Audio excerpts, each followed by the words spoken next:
मनोज नाम का एक गरीब किसान था। वो बड़ी मुश्किल से खेतीबाड़ी करके अपना गुजारा कर रहा था। मनोज ने शादी भी नहीं की थी, क्योंकि वो जानता था कि अगर कोई लड़की उसके घर आई तो गरीबी में वो कभी खुश नहीं रह सकेगी।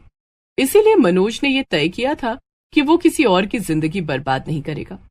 एक दिन मनोज देर रात को खेत से लौट रहा होता है कि तभी उसे किसी बच्ची के रोने की आवाज सुनाई देती है। अरे, इतने सुनसान रास्ते पर बच्ची के रोने की आवाज कैसे? यहाँ आसपास तो कोई घर भी नहीं दिख रहा है। मनोज उस आवाज का पीछा करने लगता है और तभी वो एक पेड़ के पास पहुंचता है। वहां का नजारा देखकर मनोज के होश उड़ जाते हैं। पेड़ के पीछे एक छोटी सी बच्ची रो रही थी और उसके आसपास कोई भी नहीं था। हे भगवान, ये इतनी छोटी बच्ची यहाँ अकेले, ये तो सिर्फ कुछ महीनों की ही होगी। इसे यहाँ ऐसे किसने छोड़ दिया? मनोज उस बच्ची को अपनी गोद में उठा लेता है और उसके माता पिता को ढूंढने लगता है। कोई है? यहाँ आसपास कोई है? इस बच्ची को यहाँ अकेला किसने छोड़ा है? कोई है? मगर बहुत ढूंढने के बाद भी मनोज को उस बच्ची के माता पिता नहीं मिले। थक हार कर मनोज बच्ची को अपने साथ घर ले आता है, लेकिन वो बच्ची जोर जोर से रोई जा रही थी, चुप होने का नाम ही नहीं ले रही थी। अरे, अब मैं इसे कैसे चुप करूं? कुछ समझ नहीं आ रहा। मनोज ये सब सोच ही रहा था कि तभी उसका दोस्त हरी अपनी पत्नी सोना के साथ वहां जाता है। हरी मनोज के पड़ोस में ही रहता था और वो और मनोज बचपन से एक दूसरे के पक्के दोस्त थे।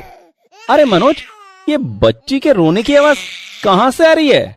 मनोज की गोद में बच्ची को देखकर हरी और सोना दोनों चौंक जाते हैं। अरे मनोज भैया, ये बच्ची किसकी है और आपके पास कैसे? सोना भाभी, हरी, जब मैं खेत से लौट रहा था तो मैंने देखा कि इस छोटी सी बच्ची को कोई पेड़ के नीचे रखकर छोड़ गया था। ये बहुत रो रही थी।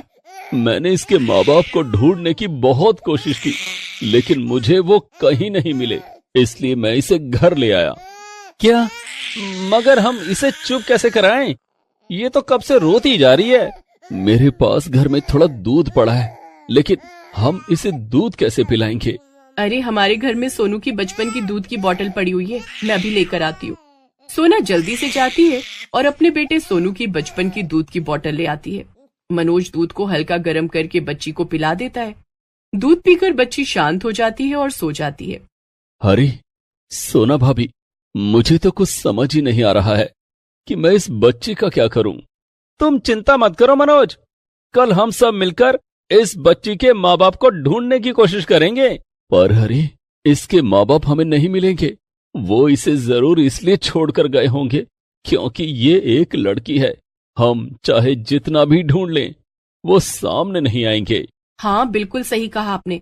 अगर इसके माँ बाप को इसकी फिक्र होती तो वो इसे ऐसे रात में पेड़ के किनारे छोड़कर क्यों जाते भला? इसके माँ बाप का पता लगाने का तो कोई मतलब ही नहीं बनता है। तो फिर हम क्या करें मनोज? क्यों ना हम इसे शहर के किसी अनाथालय में छोड़ाएं? क्या? अनाथालय? हाँ, और वैसे भी मनोज, तुम इतने गरीब हो, तुम इसका ध्यान नहीं रख पाओगे, ना इसे पढ़ा लिखा पाओगे। इसीलिए तो तुमने शादी भी नहीं की ना। तुम्हारा तो अकेले का गुजारा इतनी मुश्किल से हो रहा है, तो फिर इस बच्ची को तुम कैसे संभालोगे? मनोज उस बच्ची की तरफ देखता है और कहता है, नहीं हरी, मैं इस बच्ची को छोड़ना नहीं चाहता। मैंने सोच लिया है कि अब मैं इसे अपने साथ रखूंगा और इसको पढ़ाऊंगा लिखाऊंगा भी। मेरी जिंदगी का अब तक कोई मकसद नहीं था और मैं तो अक्सर ये भी सोचता था कि मुझे मर जाना चाहिए, लेकिन इस बच्चे के आने के बाद मुझे एक मकसद मिल गया है। मैंने शादी नहीं की क्योंकि कोई भी लड़की मुझसे मेरी गरीबी देखने के बाद शादी नहीं करना चाहती थी, लेकिन ये बच्ची तो खुद मेरे पास आई है। ये भगवान की देन है। मैं इसे खुद से अलग नहीं करूंगा। क्या मनोज, तो क्या तुम्हें यकीन है कि तुम इसका ध्यान रख सकोगे? हाँ, मुझे यकीन है। ठीक है मनोज भैया, फिर तो मैं भी आपकी मदद करूंगी। दिन में इसे मैं संभाल लिया करूंगी जब आप खेत में काम करने जाएंगे, और सोनू को भी इससे मिलकर बहुत अच्छा लगेगा। इसी तरह मनोज बच्ची को अपने साथ रखने का फैसला कर लेता है। वो बच्ची का नाम रोशनी रखता है। रोशनी को पालने के लिए मनोज ने अब खेतों में काम करने के साथ साथ मजदूरी करना भी शुरू कर दिया था, जिससे उसे ज्यादा पैसे मिल जाते थे। उन पैसों से वो रोशनी के लिए कपड़े, उसका दूध और खाने पीने का बंदोबस्त कर देता था। मनोज अक्सर जब काम से थककर घर आता था तो रोशनी के साथ खूब खेला करता था। अरे मेरी बच्ची रोशनी, आलले, तू तो मेरी जिंदगी की रोशनी है, मेरी गुड़िया रानी। मनोज को रोशनी के साथ खेलना बहुत अच्छा लगता था। देखते ही देखते रोशनी बड़ी हो जाती है और स्कूल जाने लगती है। वो भी अपने पिता मनोज को बहुत चाहती थी। पिताजी, आपको पता है, आज मुझे स्कूल टीचर ने कहा कि मैं बहुत समझदार हूँ, सभी बच्चों से ज्यादा समझदार। अरे वाह बिटिया, देखना एक दिन तुम बड़ी होकर बहुत बड़ी अफसर बनोगी और मेरा नाम खूब रोशन करोगी। हाँ पिताजी, बिल्कुल। लेकिन मनोज सोच में पड़ जाता है। वो हरी के पास जाता है और उससे कहता है, मनोज, क्या हुआ? आज तुम कुछ उदास लग रहे हो। हरी, देखो ना, रोशनी धीमे धीमे बड़ी हो रही है और वो पढ़ाई में बहुत तेज है। मैं किसी तरह पैसे जमा करके उसे स्कूल तो भेज देता हूँ, मगर घर खर्च बड़ी मुश्किल से चला पाता हूँ। मुझे तो उसके आगे की पढ़ाई की बहुत चिंता हो रही है। वो कॉलेज कैसे जाएगी? उसका बहुत सपना है। अरे मनोज, तुम्हें चिंता करने की जरूरत नहीं है। तुम तो जानते ही हो कि सोनू अभी शहर में पढ़ रहा है। उसने मुझे बताया था कि जो बच्चे पढ़ने में अच्छे होते हैं और जिनके 12वीं में सबसे ज्यादा अंक आते हैं, उन्हें कॉलेज की तरफ से स्कॉलरशिप मिलती है।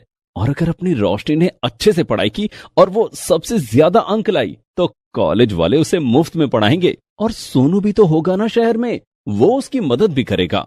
हरी की ये सब बातें सुनकर तो जैसे मनोज की सारी चिंता ही खत्म हो जाती है। उसे अपनी बेटी रोशनी पर पूरा यकीन था कि वो स्कूल में जरूर अच्छे नंबरों से पास होगी। वो खुशी खुशी घर चला जाता है।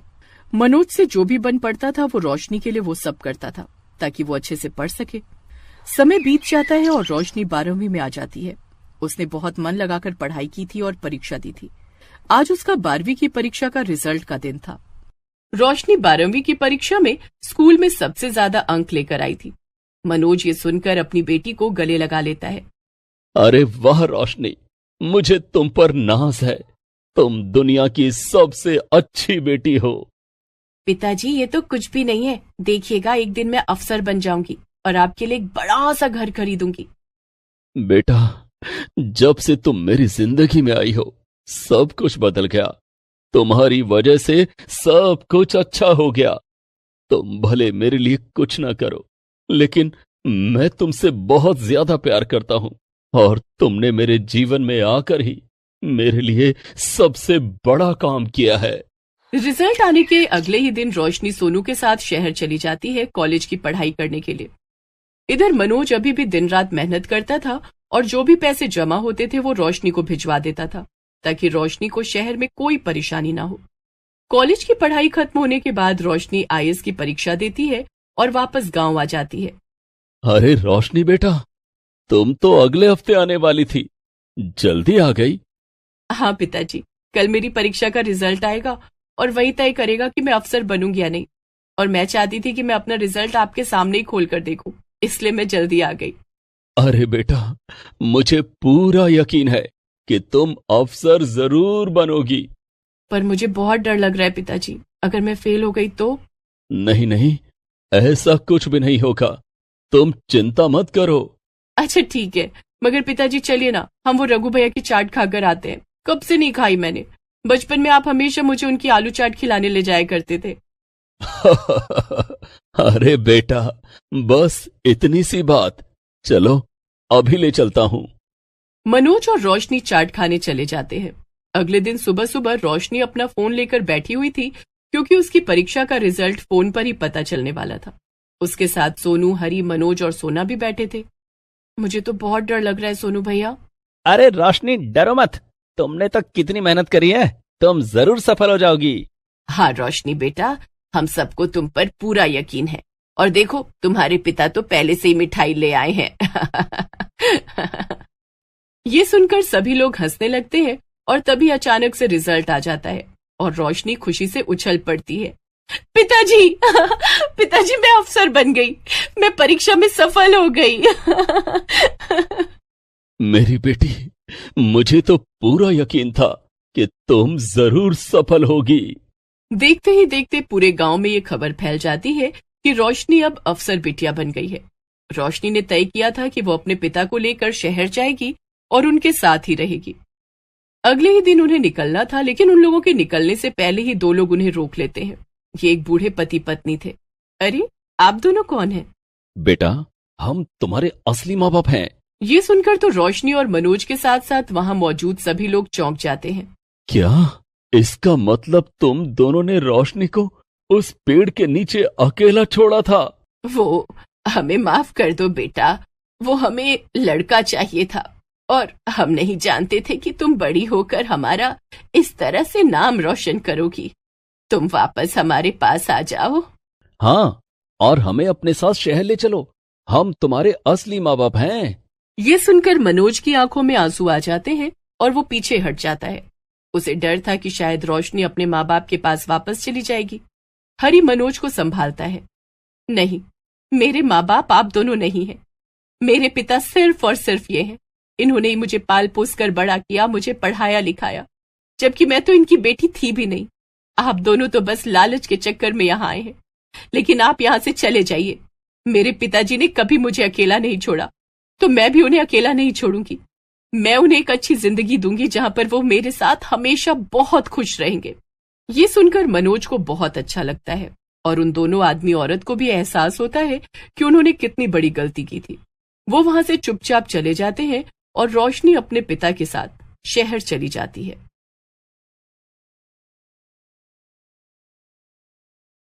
राजू आर्मी में था। वो 4 साल बाद अपनी ड्यूटी करके वापस आता है। उसकी माँ, पिताजी और बहन उसे इतने समय बाद देखकर बहुत खुश थे। राजू की शादी करा दी जाती है और उसकी पत्नी मीना घर आ जाती है।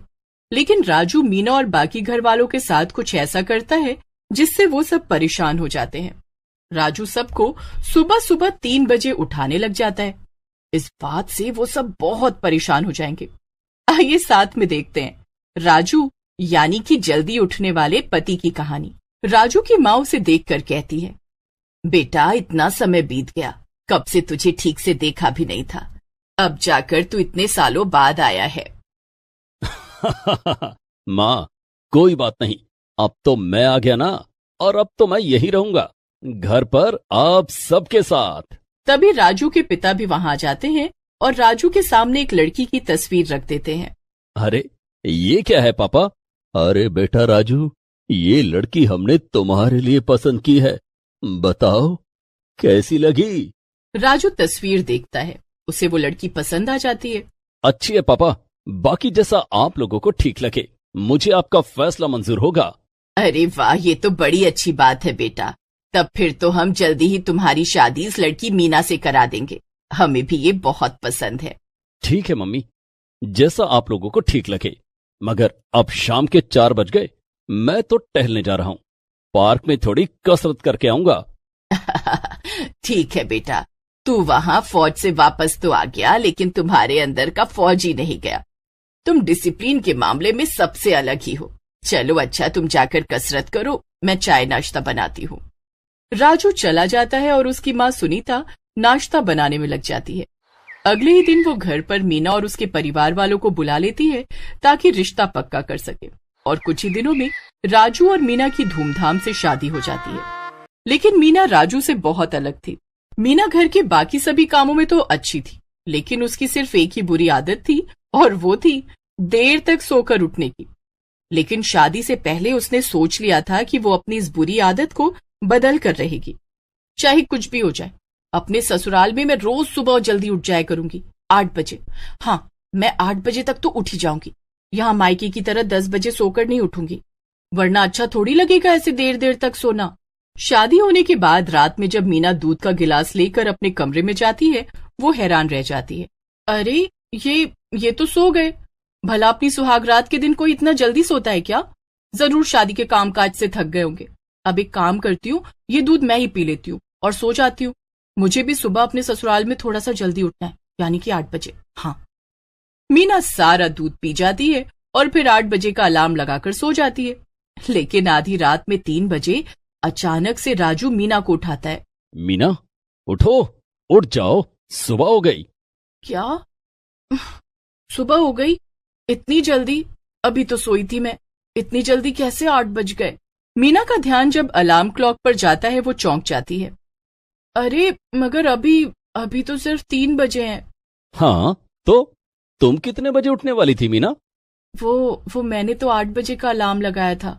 हे भगवान, अरे मैं रोज सुबह 3 बजे उठ जाता हूँ, वो भी अपने आप। तुम्हें भी अब से मेरे साथ सुबह 3 बजे उठना पड़ेगा। 8 बजे उठने के बारे में तो मैं सपने में भी नहीं सोच सकता हूँ। क्या? पर क्यों? इतनी जल्दी क्यों? ये भी कोई पूछने की बात है भला? सुबह उठना सेहत के लिए अच्छा होता है मीना, और मैं रोज सुबह जल्दी उठकर पास वाले मैदान में कसरत करने जाता हूँ और ठीक 1 घंटे बाद यानी कि 4 बजे वापस लौटता हूँ। शादी से पहले तो घर लौटकर 4 बजे मैं अपने आप अपना नाश्ता बनाता था, लेकिन अब तुम आ गई हो तो क्या तुम मुझे ये सब करके दोगी? मीना ये सब सुनकर सदमे में थी, इसलिए वो कोई जवाब ही नहीं दे पाती। मीना, तुम्हें मेरी बात सुनाई दे रही है ना? हाँ हाँ। तो फिर जल्दी जल्दी उठ जाओ, और वैसे तुम चाहो तो तुम भी मेरे साथ कसरत करने जा सकती हो। अरे हाँ, ये मैंने पहले क्यों नहीं सोचा। हम दोनों पति पत्नी हैं, तो हमें साथ में कसरत करने जाना चाहिए, और फिर हम दोनों साथ में आकर नाश्ता बनाएंगे और खाएंगे। हाँ मगर इतनी भी जल्दी क्यों? मतलब 3 बजे जाना ज्यादा जल्दी नहीं? हम 6 बजे तक भी तो जा सकते हैं ना? मीना, मैं पहले आर्मी में था और मेरी 3 बजे उठने की आदत है। हमें स्ट्रिक्ट रूटीन ही फॉलो करना चाहिए, इससे हमारी सेहत पर अच्छा असर पड़ता है। और अब समय बर्बाद मत करो और जल्दी उठो, चलो। राजू मीना को उठा देता है और उसे अपने साथ मैदान ले जाता है कसरत कराने। फिर 1 घंटे तक वो उससे कड़ी मेहनत करवाता है और उसे दौड़ाता भी है। हे भगवान, मैंने पिछले जन्म में क्या पाप किए थे जो मैं इतनी बुरी तरह फंस गई हूँ। कहाँ मैं अपने मायके में मजे से 11-11 बजे सोकर उठती थी, और यहाँ इस आदमी ने मुझे 3 बजे ही उठा दिया, और वो भी शादी के पहले ही दिन। अरे मीना, क्या कर रही हो? चलो घर चलें, 4 बज गए। राजू मीना को घर ले जाता है और मीना थक कर सोफे पर बैठ जाती है। अरे मीना, लगता है तुम थक गई, लेकिन कोई बात नहीं, आज पहला दिन था ना, इसलिए तुम चिंता मत करो। आज नाश्ता मैं बना देता हूं, कल से तुम बना दिया करना। मीना थक कर सोफे पर ही लेट जाती है, और जब तक राजू नाश्ता बनाकर लाता है मीना की आंख लग जाती है। अरे मीना, उठो, तुम सो नहीं सकती, उठो। ओ हाँ हाँ, मैं सो नहीं रही थी, वो बस मैं आंख बंद करके लेटी हुई थी। ठीक है, चलो मीना, नाश्ता कर लो और चिंता मत करो, कुछ दिनों में तुम्हें भी सुबह जल्दी उठने की आदत हो जाएगी। मगर मीना ये सुनकर और ज्यादा परेशान हो जाती है। बाद में वो सोचने लगती है, नहीं ये तो पागलपन है, भला 3 बजे कौन सोकर उठता है। नहीं, मुझे कुछ तो करना पड़ेगा, लेकिन क्या? हाँ, उठने तो माँ जी और ससुर जी को, आज ही मैं उनसे बात करूंगी, वो जरूर मेरा साथ देंगे। मीना अपने सास ससुर के उठने का इंतजार करने लगती है। जब वो सब उठते हैं तो मीना अपने सास ससुर के कमरे में जाती है और उनसे कहती है, मम्मी जी, पापा, मैं आप दोनों के लिए चाय लेकर आई हूँ। अरे आओ आओ बहू, लेकिन तुम इतनी थकी थकी सी क्यों लग रही हो? क्या बात है? मीना के पास ये अच्छा मौका था, वो बोल पड़ती है, माँ जी, राजू जी ने मुझे सुबह 3 बजे उठा दिया था और मुझसे बहुत कसरत कराई। मेरी तो इतनी जल्दी उठने की आदत भी नहीं है। माँ जी, 6 बजे उठना भी ठीक था, मगर 3 बजे उठना ज्यादा जल्दी नहीं है, ऐसे तो मैं बहुत परेशान हो जाऊंगी। सुनीता अपनी बहू की बात समझ जाती है और साथ में मोहन भी। हाँ, बहू सही कह रही हो तुम, इतना जल्दी उठना सही नहीं।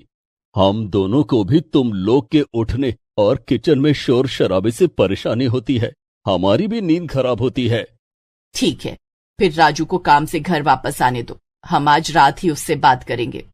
रात को जब सभी लोग खाना खाने बैठते हैं, सुनीता सबसे पहले कहती है, बेटा राजू, मैंने सुना कि तुमने आज बहू को भी सुबह 3 बजे उठा दिया। हाँ माँ, सुबह जल्दी उठना सेहत के लिए अच्छा होता है, और आप तो जानती हैं कि मैं सुबह 3 बजे उठ जाता हूँ, तो क्या मेरी पत्नी को इसमें मेरा साथ नहीं देना चाहिए? मगर राजू, तुम्हारे जल्दी उठने से हम सबको परेशानी होती है, तुम्हें नहीं लगता तुम्हें थोड़ा देर में उठना चाहिए? ये तुम्हारी फौज थोड़ी ही है, बहू को भी सुबह इतनी जल्दी उठने से परेशानी होती है। तुम एक काम क्या करो, 7-8 बजे तक उठा करो। हाँ बेटा, मैं तो कहती हूँ हम सबको एक साथ उठना चाहिए और साथ में नाश्ता करना चाहिए। अरे हाँ माँ, एकदम सही कहा आपने। मैं तो कहता हूँ कि हम सबको ही सुबह जल्दी उठना चाहिए साथ में, उससे किसी को भी परेशानी नहीं होगी। हम सब जल्दी उठेंगे 3 बजे और फिर सब साथ में कसरत करने जाएंगे और साथ में नाश्ता करेंगे। ये सुनकर तो सारे घर वाले परेशान हो जाते हैं। अब वो सभी जल्दी उठने के जाल में फंस चुके थे। क्या 3 बजे उठना? अरे नहीं नहीं राजू, हम क्या कहना चाह रहे हैं और तुम क्या समझ रहे हो? हाँ, हमारा ये मतलब नहीं था राजू, लेकिन अब बहुत देर हो चुकी थी और राजू अपना फैसला कर चुका था। मैं सब समझ गया मम्मी पापा, आप दोनों चिंता मत करो। कल से मैं सबको समय पर उठा दूंगा। अब ये जिम्मेदारी मेरी। और 3 बजे नहीं, अब मैं सबको साथ में 2:30 बजे उठा दूंगा, ताकि हम सब एक साथ ज्यादा कसरत कर सकें और ज्यादा समय साथ में बिता पाएं। ये सब सुनकर तो मीना को चक्कर ही आने लगते हैं। कहाँ उसने सोचा था कि अब उसे जल्दी नहीं उठना पड़ेगा, लेकिन अब सब उल्टा हो रहा था। अगले दिन से ही अब राजू सबको जल्दी 2:30 बजे उठाने लगता है। सब इस बात से बड़ा परेशान हो जाते हैं। उनकी रातों की नींद उड़ चुकी थी और उन्हें पूरे दिन नींद आती थी। एक दिन मीना बड़ा परेशान होकर अपनी सास के पास पहुंचती है। अरे बहू, क्या हुआ? मुझे सोना है, बाद में आना। नहीं माँ जी, मेरी बात सुनिए, मुझे भी सोना है, कम से कम बस एक रात के लिए, लेकिन मैं देर तक सोना चाहती हूँ। क्या? भला मगर वो कैसे मुमकिन होगा? इस राजू ने तो पूरे घर को आर्मी कैंप बनाकर रख दिया है। वो हमें देर तक नहीं सोने देगा। माँ जी पापा, मेरे पास एक प्लान है। क्या? कैसा प्लान बहू? ये प्लान, ये नींद की गोली। आज हम इनके खाने में नींद की गोली मिला देंगे और फिर हम सब रात भर मजे से सो पाएंगे। मोहन और सुनीता को ये प्लान बड़ा अच्छा लगता है और रात में वो सब यही करते हैं। मीना राजू के खाने में एक नींद की गोली मिला देती है और खाना खाकर वो गहरी नींद में सो जाता है। बाकी घर वाले भी घोड़े बेचकर सो जाते हैं, लेकिन उसी रात घर में एक चोर घुस आता है। लगता है ये सब घोड़े बेच कर सो रहे हैं। आज कोई उठने नहीं वाला, सारा माल चुरा लूंगा। फिर क्या था, चोर मजे से घर में चोरी करता है और आराम से वहां से बचकर निकल भी जाता है, लेकिन घर में किसी की भी नींद नहीं खुलती। अगले दिन सुबह घर में आतंक मच जाता है। हे भगवान, ये सब क्या हो गया? सब कुछ चोरी हो गया। मुझे तो समझ नहीं आ रहा कि मेरी नींद क्यों नहीं खुली। वो हम सब ने आपके खाने में नींद की गोली मिलाई थी ताकि एक दिन हम सब देर तक सोकर उठ सके। क्या? हे भगवान! और देखा आपकी इस गलती की वजह से क्या हुआ। अरे मैं आपको जल्दी उठाता था, उसमें आप सबका ही तो फायदा था। जब से मैंने पापा को सुबह जल्दी उठाकर कसरत करवानी शुरू की थी, उनकी तबीयत भी अच्छी रहने लगी थी, उनके कमर का दर्द भी चला गया था। और फिर भी आप सबने ऐसा किया।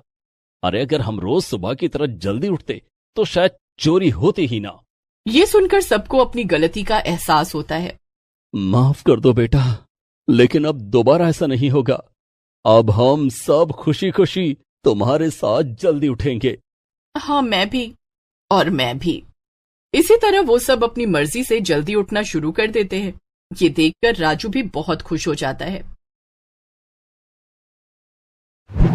Please subscribe this channel.